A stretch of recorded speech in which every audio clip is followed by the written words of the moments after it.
కులగణనకు మార్గదర్శకాలు ఎప్పుడు? స్పష్టత కోసం బీసీ కమిషన్ ఎదురుచూపులు.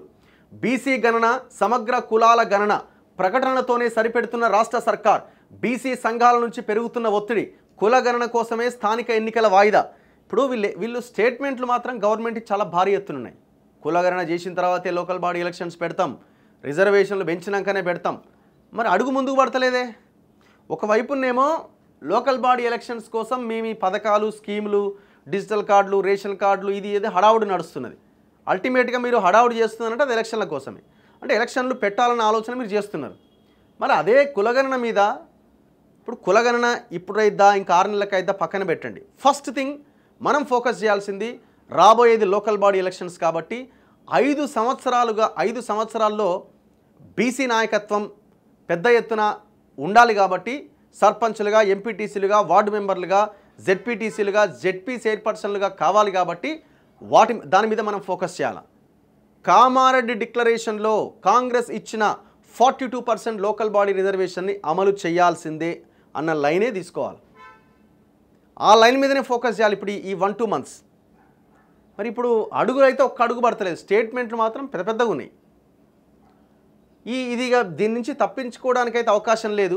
మీరు ఒకవేళ బుల్డోజ్ చేసి ఎలక్షన్స్ పెట్టినా భారీగా దెబ్బతింటారు. ఇది మాత్రం ఖాయం. అయితే విషయం ఏంటంటే ఏమన్నంటే బీసీ కమిషన్ని తెర మీదకి తీసుకొస్తున్నారు. అంటే బీసీ అన్నది తెర మీదకి తీసుకొస్తున్నారు. నేనేమంటున్నా బీసీ కమిషన్ని బీసీ కులగణన అంటున్నారు కొంతమంది. అసలు ఇది జరగాల్సింది సమగ్ర కులగణన. సమగ్ర అంటే అన్ని కులాలు వస్తాయి. మీరు ఇది బీసీ కమిషన్కో ఇంకో కమిషన్కో సంబంధించింది కాదు. ఇది దయచేసి ఒకవేళ బీసీ కమిషన్ ఏమైనా ప్రతిపాదనలు ఇవ్వాలనుకుంటే బీసీ కమిషన్ ప్రతిపాదనలు ఇవ్వాలి. ఈ సమగ్ర కులగణన జరిగిన తర్వాత అప్పుడు బీసీ కమిషను అవసరం ఏర్పడుతుంది. వాళ్ళు చేయాల్సింది వాళ్ళు చేస్తారు. అంటే ఈ బీసీల జనాభా లెక్కించే విషయంలో ఏమైనా ఇబ్బందులు జరిగినాయా, ఏం జరిగిందన్నది మళ్ళీ బీసీ కమిషన్ ఎంటర్ అవుతుంది. ఇది సాధారణ పరిపాలనా డిపార్ట్మెంట్ నిర్వహించాల్సింది. జిఏడి అంటాం, జనరల్ అడ్మినిస్ట్రేషన్ డిపార్ట్మెంట్. ఈ జిఏడిలో అన్ని రకాల మల్టిపుల్ డిపార్ట్మెంట్స్ ఉంటాయి. ఈ మల్టిపుల్ డిపార్ట్మెంట్స్ కోఆర్డినేట్ అయ్యి ఈ సమగ్ర కులగణన చేయాలి. ఇది బీసీ కులగణన కాదు, ఎస్సీ కులగణన కాదు, ఎస్టీ కులగణన కాదు, ఇంకో కులగణన కాదు. సమగ్ర కులగణన. అన్ని కులాలని సమగ్రంగా లెక్కించినప్పుడే కులగణన అన్నది సాధ్యమవుద్ది. అప్పుడు మాత్రమే బీసీలకి న్యాయం జరుగుతుంది. ఇది ఓన్లీ బీసీలకి పరిమితం చేసి బీసీ కమిషన్ నో. ఫస్ట్ అసలు బీసీ కమిషన్ అవసరమే లేదు. అక్కడ అవసరం ఉంది ఎప్పుడు ఏమైనా ప్రతిపాదనలు చేయడానికి, ఏమైనా సలహాలు సూచనలు ఇవ్వడానికి ఈ రకంగా చేయాలి అనుకున్నప్పుడు అది ఉపయోగపడుతుంది. ఇది సమగ్ర కులగణన సాధారణ పరిపాలనా విభాగం చేయాల్సిన పనిది. మన బీహార్లో రాజేందర్ గారని మన తెలంగాణ బిడ్డే, ఆయన ఐఏఎస్, ఆయన ఆధ్వర్యంలోనే అక్కడ బీహార్లో ఈ సమగ్ర కులగణన జరిగింది.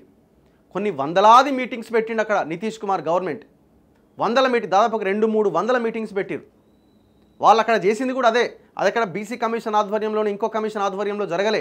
జిఏడి డిపార్ట్మెంట్ ఆధ్వర్యంలో ఈ సమగ్ర కులగణన జరిగింది. వాస్తవాలు తెలుసుకోండి.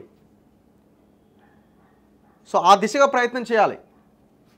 రాష్ట్రంలో కొత్త బీసీ కమిషన్ ఏర్పాటై దాదాపు 1 నెల రోజులు కావస్తున్నది.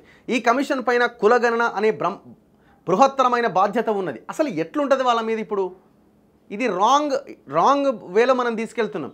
ఇది సమగ్ర కులగణన సాధారణ పరిపాలనా విభాగం డిపార్ట్మెంట్ నిర్వహించాల్సింది. బీసీ కమిషన్కి ఇప్పుడు సంబంధం లేదు. దాన్ని సవాల్గా తీసుకొని పనిచేయడానికి కమిషన్ కూడా సిద్ధంగా ఉన్నది. కానీ కులగణన చేపట్టేందుకు బీసీ కమిషన్కు ప్రభుత్వం ఇప్పటికీ మార్గదర్శకాలు ఇవ్వలే. దీంతో ఏం పని చేయాలో తోచని స్థితిలో కమిషన్ ఉన్నది. కమిషన్ను ఎందుకు నియమించారో, అది ఎలాంటి విధులు నిర్వహించాలో చెప్పేదే టీఓఆర్ కాగా, బీసీ కమిషన్ ఏర్పాటు అయినా కూడా వాళ్ళకి ఈ కులగణన మీద ఏం పని ఇవ్వలేదని చెప్తున్నారు. అంటే మీరు బీసీ కులగణన చేద్దామనుకున్నారా? ఇది మరో పచ్చి మోసం అవుతుంది. మీరు కులగణన చేయకపోయినా పర్లేదు, కానీ ఓన్లీ బీసీ కులగణన చేస్తే అన్యాయం అయిపోతుంది. ఇది సమగ్ర కులగణన జరగాలి. జిఏడికి ఈ బాధ్యతలు అప్పగించాలి.